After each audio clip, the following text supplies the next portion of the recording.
The rain came in sideways that Tuesday, the kind that turned the gutters of Harlow Creek into small rivers and made the neon sign above Patty's Diner flicker like it was deciding whether or not to bother. Jack Calloway noticed the sign first, the way he always did when he pulled his truck into the lot after a long shift, one letter at a time.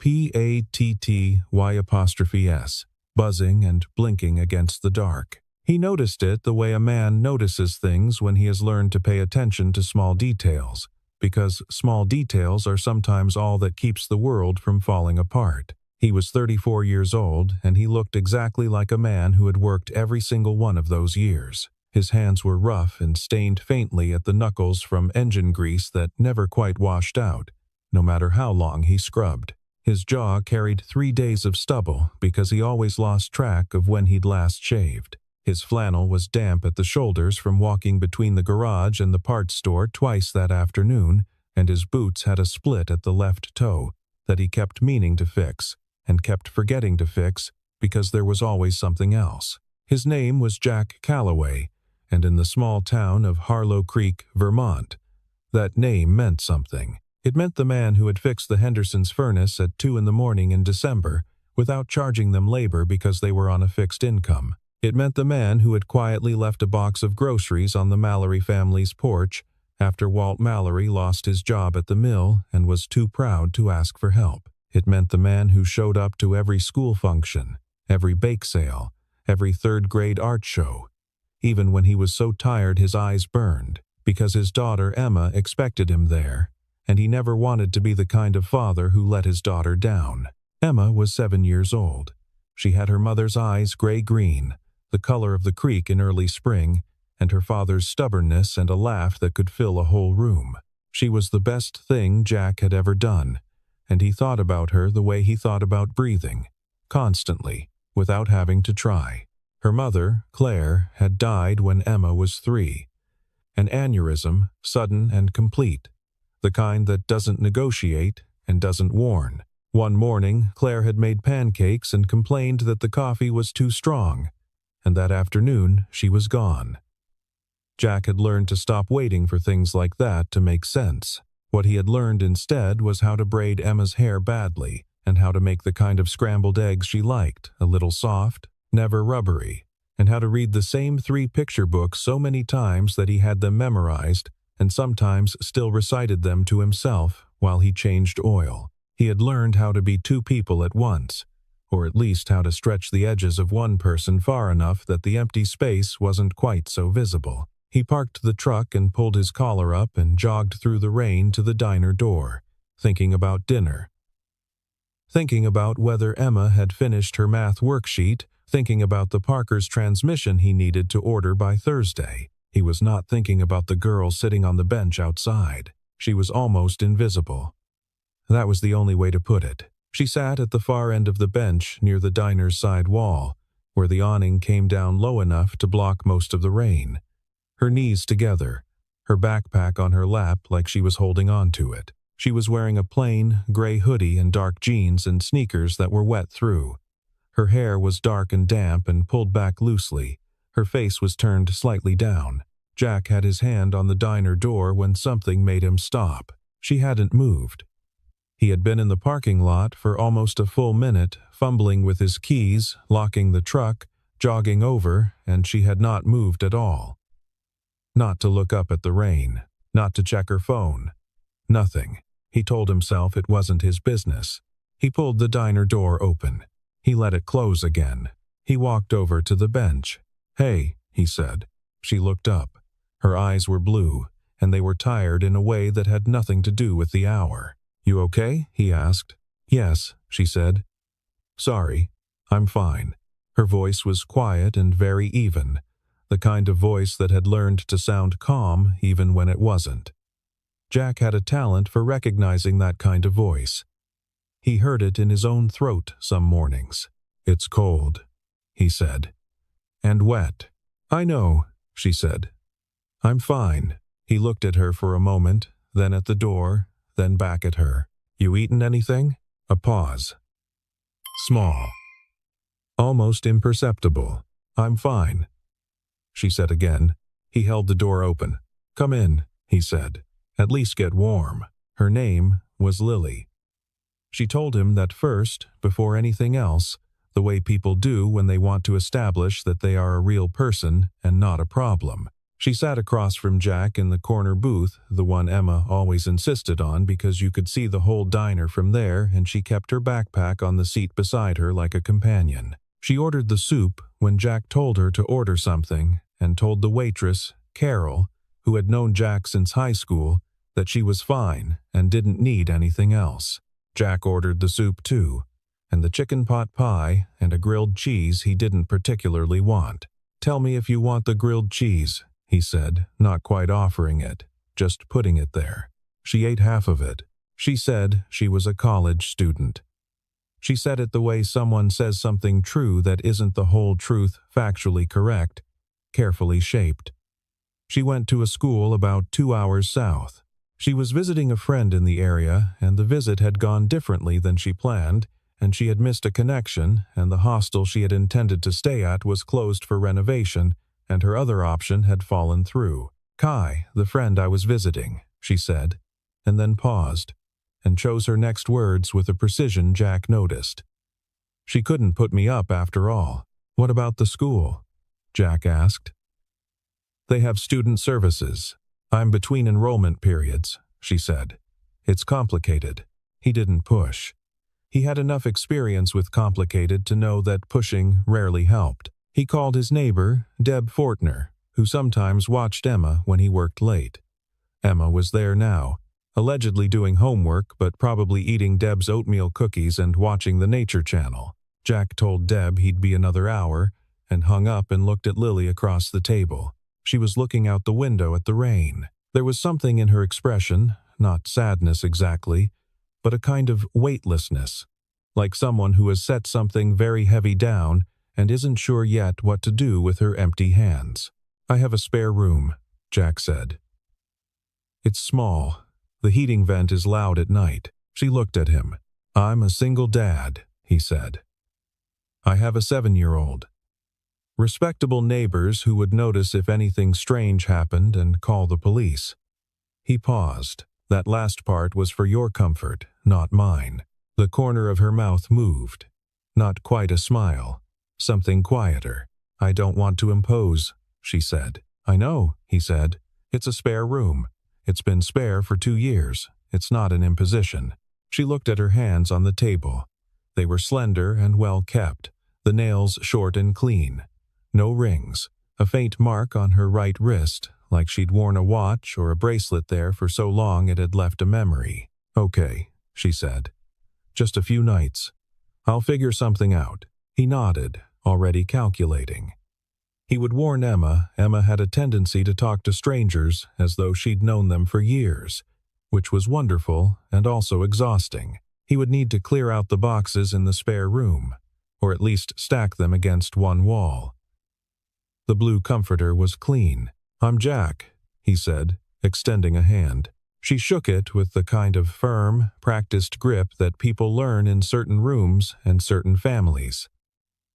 "Lily," she said, and then, "Thank you." He drove them through the rain. She sat in the passenger seat and looked out the window at the wet road and the dark trees, and said nothing.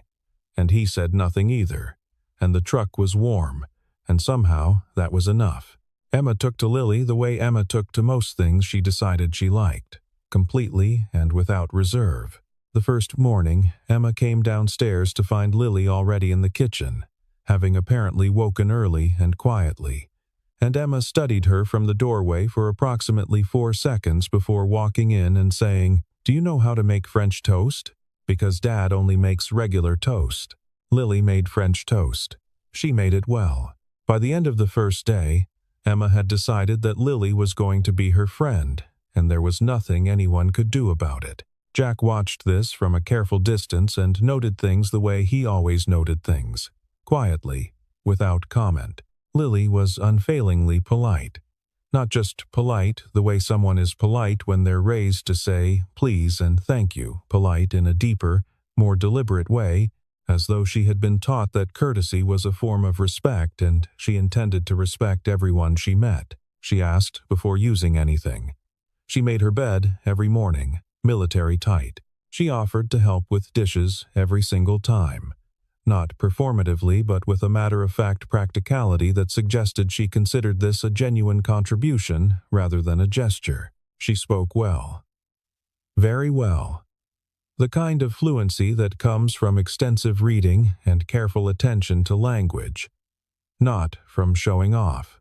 When Emma asked her once what a word meant, Emma was working her way through a chapter book above her grade level, which was a habit she had inherited from neither parent and which they both credited to something in the water. Lily didn't just define it. She gave the word's origin and used it in 2 sentences and then asked Emma to use it in 1. Emma used it correctly in a sentence about her classroom's hamster. Lily laughed with genuine delight. Jack noticed that she didn't use her phone very much. When she did, she held it at an angle he couldn't read, and she was fast about it and put it away quickly. This was not necessarily strange in itself, but it combined with other things he noticed into a picture that had an odd texture to it. She didn't talk about her family. Not once. People who are easy with their families mention them incidentally. My mom would hate this. My brother used to do that, but Lily never did. When Emma asked directly, "Where are your parents?" Lily smiled and said, "They live pretty far away," and then smoothly redirected to something Emma had mentioned earlier. It was deft enough that Emma didn't notice.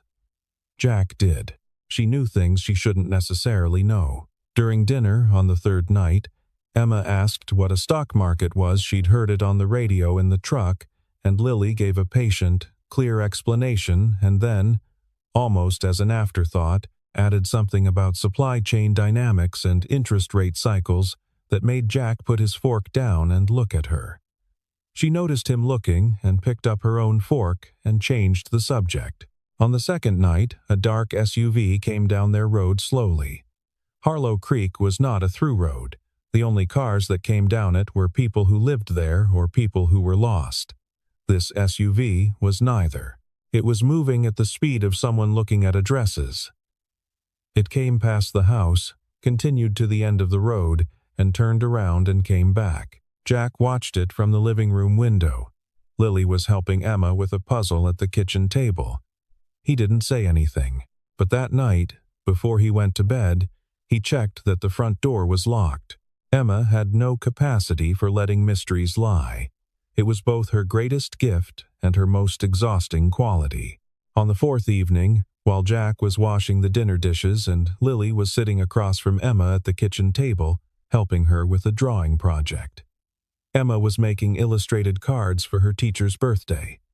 Emma looked up from her glue stick and said, without preamble, "Lily, are you rich?" Jack kept washing the dishes. He heard Lily pause. "What makes you ask that?" "Because you talk like people on TV who are rich," Emma said, with the complete confidence of someone who has arrived at a conclusion and sees no reason to soften it. "And you hold your fork different." A silence.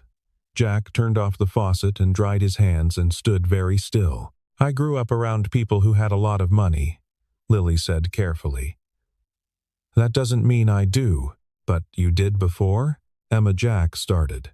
"It's okay," Lily said.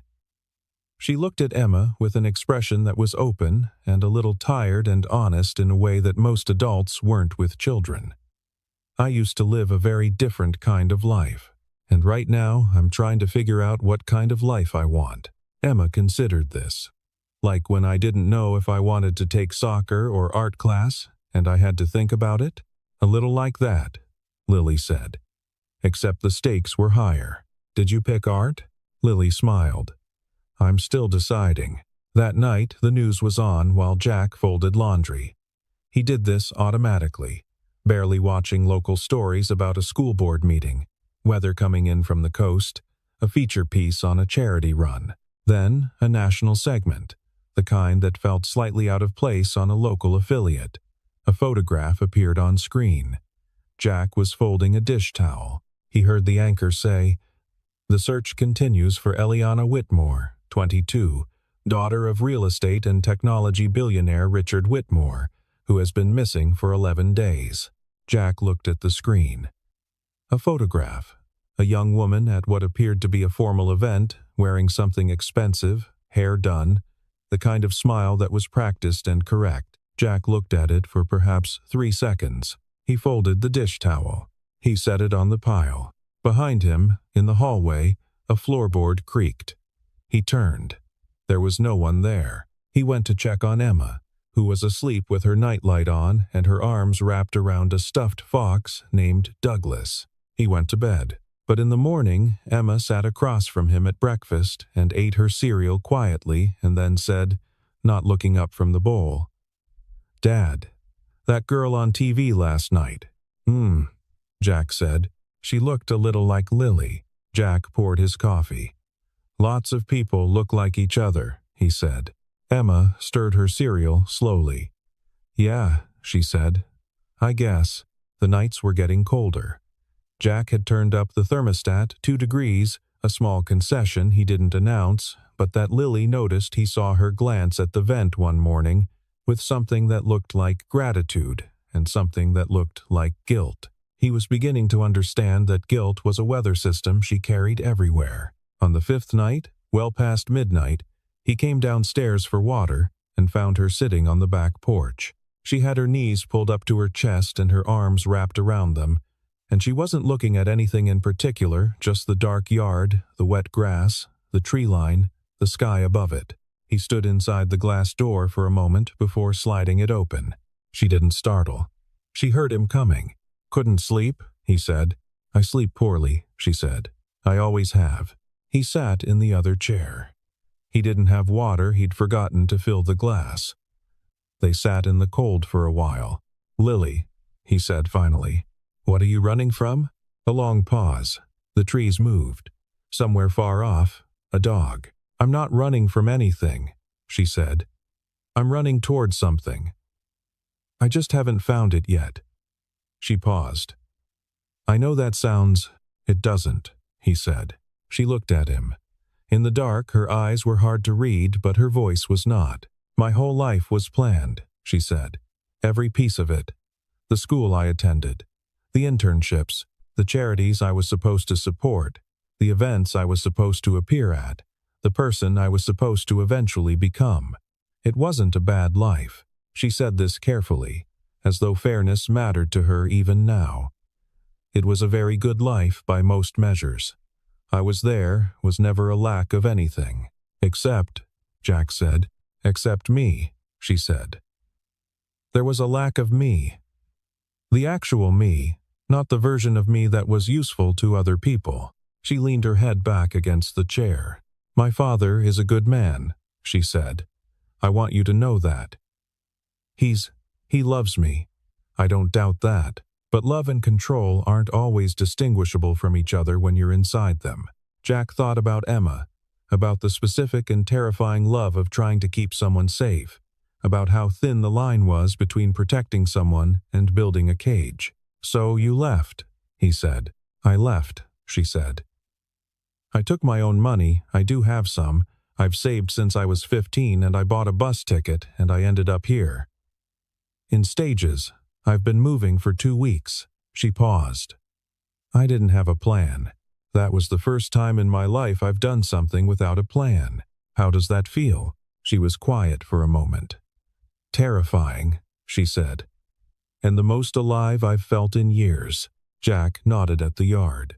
"Harlow Creek is an odd place to feel alive," he said. She laughed.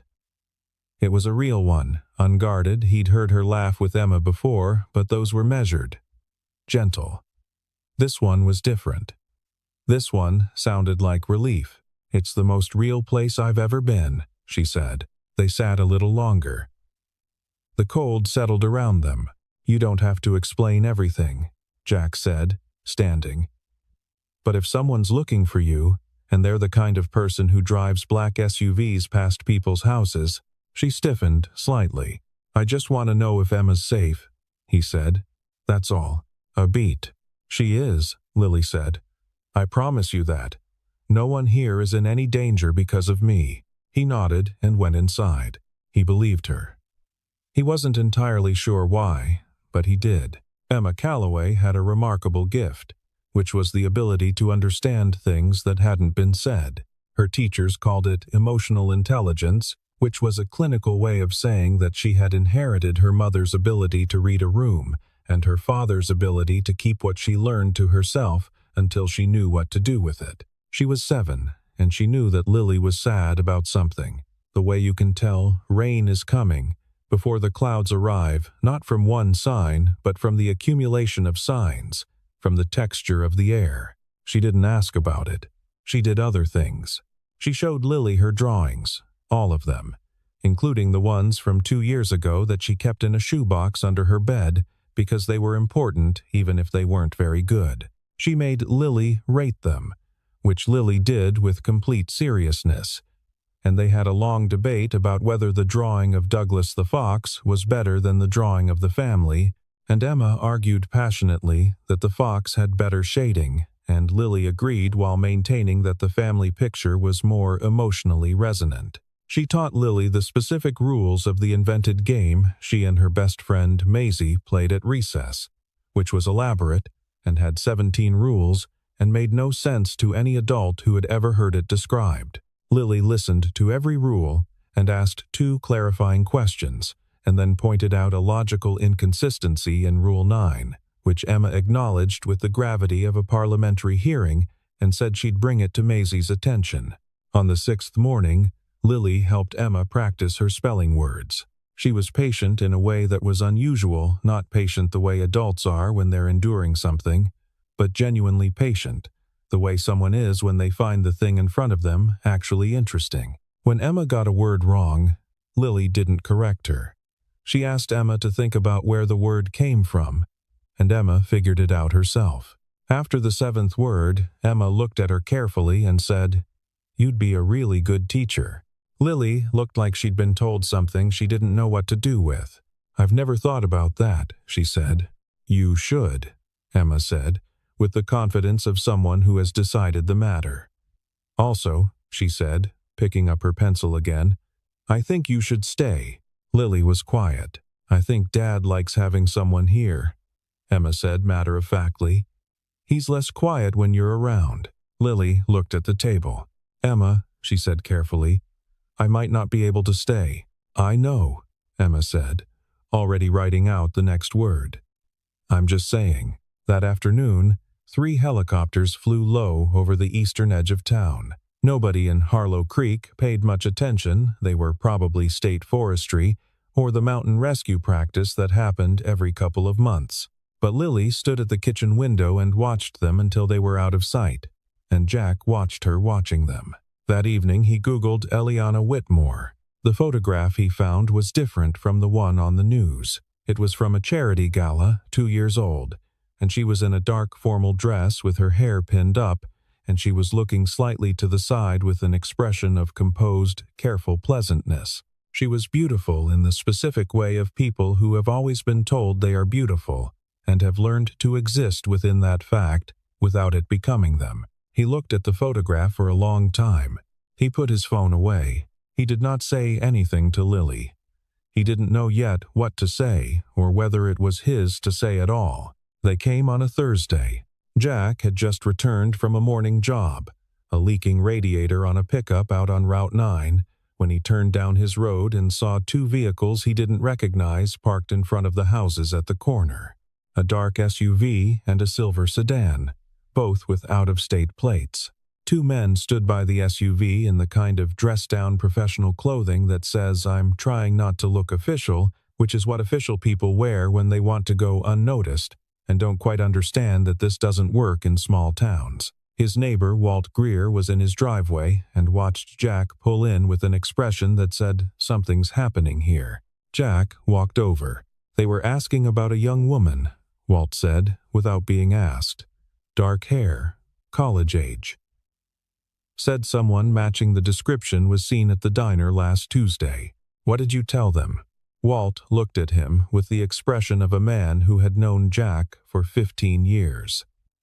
"I told them I don't pay much attention to who goes in and out of the diner." Jack nodded. "Good memory," he said. He went inside. Lily was upstairs, He could hear her moving. He went up and knocked on the door of the spare room. She opened it. She was dressed, her backpack packed, and sitting on the unmade bed the first time she hadn't made it, and she looked at him with eyes that were very steady and very tired. "How long?" he said. "I heard the cars," she said. "5 minutes, maybe. You don't have to go." "Jack, you don't have to go right now," he said. "But I think you know that this doesn't hold indefinitely." She sat down on the edge of the bed beside the backpack. She looked at her hands. Outside, somewhere on the road, one of the vehicles started and moved. "I knew this was coming," she said. "I knew the whole time."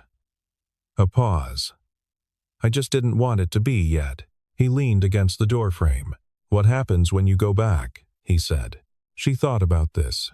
Not the question itself, she'd clearly thought about it many times, but how to answer it honestly. "That's what I have to figure out," she said. I think I've learned things here. About what I want, about what I'm willing to accept." She looked up. "I didn't know any of that when I left. I just knew I couldn't stay. And now? Now I know that the problem isn't geography," she said. "The problem is a conversation I've been avoiding for years. With my father. About who I am and who he's been assuming I'd become." She paused. "I don't think those two things are the same anymore. I'm not sure they ever were." Jack was quiet. "He's a good man," she said again, the same careful fairness she'd used before. "That's what makes it hard." Below them, outside, a car door closed. 2 days later, in the early afternoon, a black car came down the road and stopped in front of Jack's house with a precision that said it knew where it was going. 2 men in proper suits this time. Not the casual professional of before, these were formal, intentional, the kind of suits that said, "This is important." They rang the bell. Jack answered. He had known, more or less, that this was coming. "Mr. Calloway," the taller one said, which meant they knew his name, which meant he was already in the story whether he'd chosen to be or not. "We're looking for a young woman named Eliana. We have reason to believe she may be staying here." "May I ask who you work for?" Jack said. "Whitmore Security," the man said, and offered a card. Jack held the door open and called upstairs. "Lily." A silence. Then the sound of footsteps, slow and deliberate, the footsteps of someone who has made a decision. She came to the top of the stairs and looked down at the 2 men, and they looked up at her, and there was a moment of absolute stillness that Jack would remember afterward. The way you remember the second before a significant thing happens, its specific quality of held breath. "Miss Whitmore," the taller man said, "your father has been looking for you." Emma was standing in the kitchen doorway, home from school for less than an hour, still in her jacket, holding a granola bar she'd been eating. She looked at the men. She looked at Lily. She looked at Jack. "Wait," she said. "Lily is." "Emma," Jack said quietly. Emma looked at Lily with her gray-green eyes. Lily came down the stairs. She was calm, calmer than Jack had seen her in the whole time she'd been there, not the careful calm of controlled emotion, but something more settled, like a body of water after the wind stops. She stopped at the bottom of the stairs and looked at Jack. "You knew," she said. "It wasn't an accusation."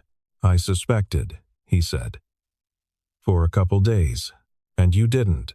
"It wasn't mine to do," he said. "Your choices." She looked at him for a long time. The 2 men waited with the professional patience of people trained to wait. "I need a few minutes," she said to them. Not asking, stating. "Of course, Miss Whitmore." She looked at Emma, who was still frozen in the doorway with the granola bar. Emma said, quietly, "You're that girl. From the news." "Yes," Lily said. "Your real name is Eliana?" "Lily is real too," she said. "It's what my mother called me." Before a pause, brief but complete. "It's real." Emma walked across the room and hugged her. She was 7, and she didn't ask permission, and she didn't worry about whether it was appropriate, and she didn't wait to see what the adults were going to do. She just hugged her, the way Emma did everything completely.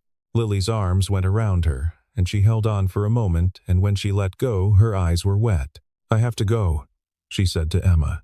"I know," Emma said. "I'll come back," Lily said. Emma looked at her with the measuring look of someone who is accustomed to being told things by adults that don't materialize. "Promise?" she said. "Promise," Lily said. For a week after she left, Emma was quieter than usual. She didn't say much about it. She ate her dinner and did her homework and went to bed, and in the mornings she was fine. Or she performed fineness well enough that only Jack could see the slight flatness around the edges of it, the way she'd look sometimes at Lily's former chair at the kitchen table before looking away. Jack was quieter too. He didn't examine this closely. He had practice with the kind of empty that comes when a person leaves and you realize you'd gotten used to the particular weight they added to a house.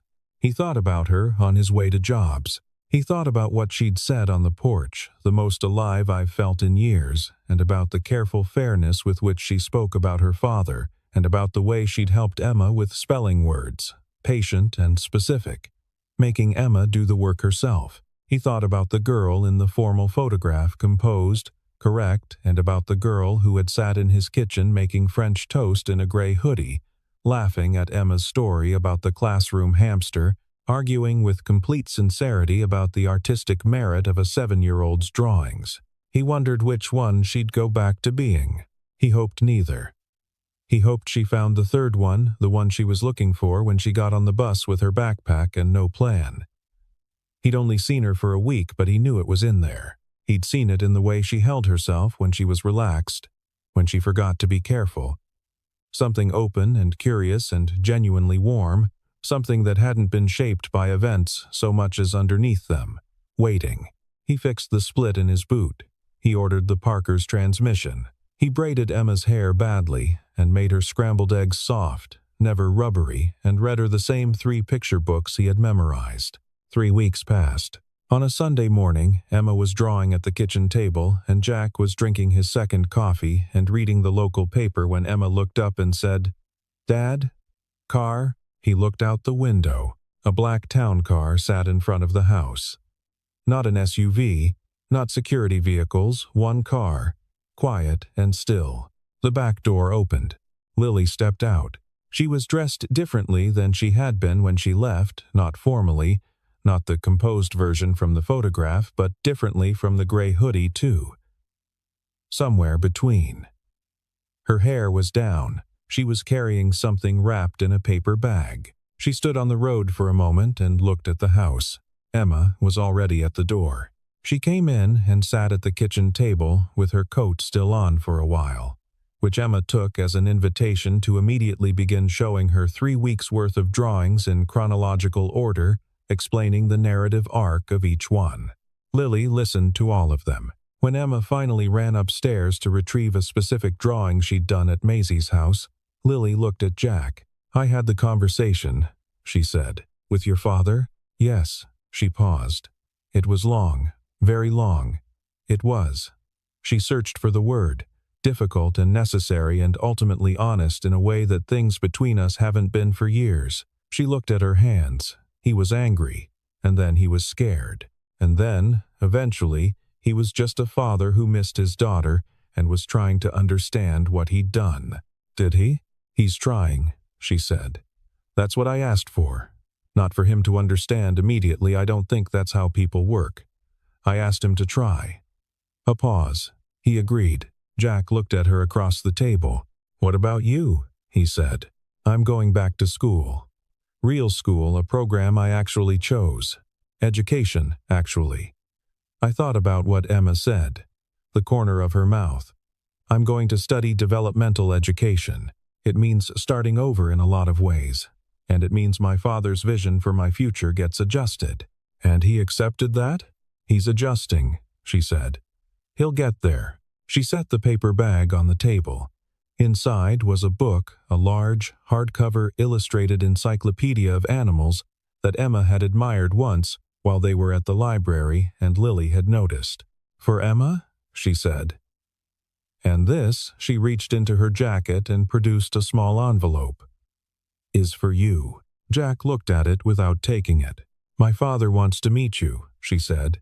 He's coming to Burlington next month for business. He asked if he could, if we could have dinner. All of us. He wants to thank you. He doesn't need to thank me, Jack said. I know that, she said. So does he.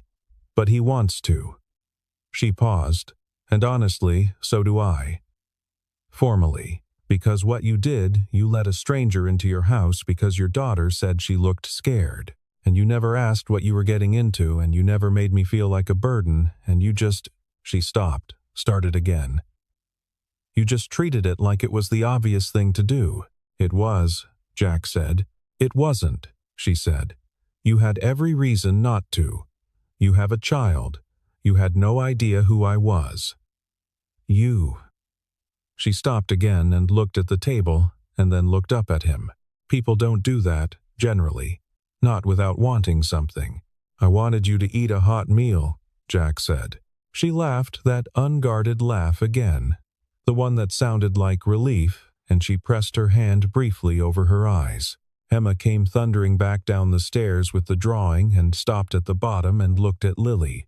You're still here, she said, not quite believing it. For a little while, Lily said. Emma walked to the table and held out the drawing. It was a house, small, slightly lopsided, with a car in the driveway that was clearly a truck, even though Emma couldn't quite render trucks accurately, and smoke coming from the chimney, and 3 stick figures in the window. I made it when you were gone, Emma said. I was going to mail it, but I didn't have your address. Lily took it and looked at it. That's you, Emma said, pointing to the middle stick figure.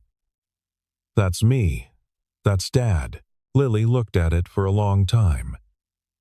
Jack looked at his coffee. Can I keep it? Lily said. That's why I drew it, Emma said, as though this were obvious. The dinner in Burlington happened on a Saturday in November, when the trees had gone bare and the city was cold and clear. Richard Whitmore was a tall man in his 60s, with gray at his temples and an expression of someone who had spent decades being one of the most powerful people in any room he entered, and was still, visibly, effortfully trying to learn when to be quiet. He stood up when Jack and Emma came into the restaurant. Emma looked at him with calm assessment. He looked at her, and something in his face shifted something private and significant that Jack filed away without commenting on. They shook hands. Mr. Calloway, Whitmore said. His voice was lower in person than Jack had expected. My daughter has told me a great deal about you. She was a good house guest, Jack said. Emma, say hello. Emma said hello with the formal courtesy she deployed for adults she hadn't decided about yet. During dinner, Whitmore said, Lily tells me you knew, that you figured it out and didn't say anything. It wasn't my decision to make, Jack said. Whitmore looked at him. Most people, in your position, would have seen an opportunity. For what? A pause. Whitmore set down his fork. Exactly, he said. Quietly, they ate. Emma talked about her classroom hamster to Lily, who listened with complete attention. Whitmore watched this, and something moved across his face that Jack recognized the specific expression of a father, seeing his child be happy and understanding that he didn't create this particular happiness and being grateful for side. Yet anyway, at the end of dinner, Whitmore said, I'd like to offer you something. There's a position with my company operations management for our New England properties. It would mean a significant change. More pay then. No, Jack said, not rudely. Whitmore stopped. I appreciate it, Jack said. But I have a garage in Harlow Creek, and the Parker's transmission is due, and Walt Greer needs his snowblower serviced before the first storm. He paused. I'm a mechanic. I'm a good one. That's what I do. Whitmore looked at him for a long moment. Lily said you'd say no, he said. Then why did you ask? Because I wanted to see if she was right, Whitmore said. A pause. And then, in a different register, quieter, less boardroom and more something else. And because I needed to offer it. Not to you. To myself. A beat, so I could say I tried to repay it, even knowing that it can't be. Jack thought about that. Take care of your daughter, he said. That repays it. I'm trying, Whitmore said. And then, she tells me she's going to be a teacher. She'd be a good one, Jack said. Yes, Whitmore said. He looked across the table at Lily, who was drawing something on Emma's napkin to illustrate a point about the hamster's weekly routines. I'm beginning to understand that. A pause. It took me longer than it should have. After dinner, in the parking lot, while Whitmore's driver brought the car and Emma stood beside Jack, pulling on her mittens one finger at a time, Lily stopped and looked at Jack. I'll be in Burlington for school, she said. That's 2 hours. I know where Burlington is, he said. I'll visit, she said. If that's, Emma will not forgive you if you don't, he said. She smiled. Okay, she said. Emma got both mittens on and looked up. You promised, she said to Lily, by way of reminder. I know, Lily said. Good, Emma said, and took her father's hand. And the November air was sharp, and the streetlights were on, and the parking lot was ordinary and unremarkable in every way except the specific and irreducible way that moments become remarkable only in the remembering of them. Jack looked back once. Lily was standing by her father's car, and she was watching them go, and she was smiling, not the composed smile from the photograph, not the careful smile she had worn in the first days, but the real one, the one that took up her whole face,